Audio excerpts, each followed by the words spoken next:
La fraude, leur terrain de jeu, leurs victimes, l'Office national de l'eau et de l'assainissement, 5 présumés malfaiteurs présentés à la presse la semaine dernière, s'adonnaient à des branchements illicites sur les installations de l'ONEA.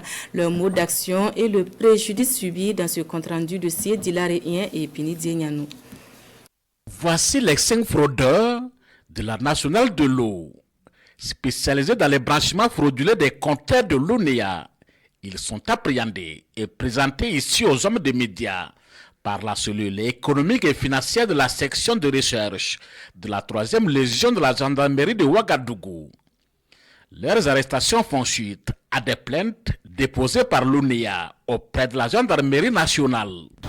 Le premier système consiste à brancher directement, sans passer par un compteur, au réseau donc, de distribution de l'eau de façon directe. C'est-à-dire qu'il n'y a pas de compteur, on place avec la tuyauterie et on consomme. Ce qui fait que comme il n'y a pas de compteur qui soit comptabilisé du côté de l'ONEA, il n'y a pas de raison donc on est dans cette cour-là pour apprécier si oui ou non de l'eau y est et qu'est-ce qu'il faut faire pour faire un relevé. Donc c'est le branchement direct du genre, ou alors après le branchement, il y a le compteur.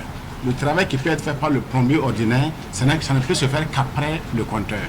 Mais si on vient avant le compteur pour faire un travail, quand bien même le compteur est scellé, et j'opère par un bris de ce scellé-là, afin donc d'effectuer le branchement de façon directe. Tout ça, c'est pour contourner le compteur.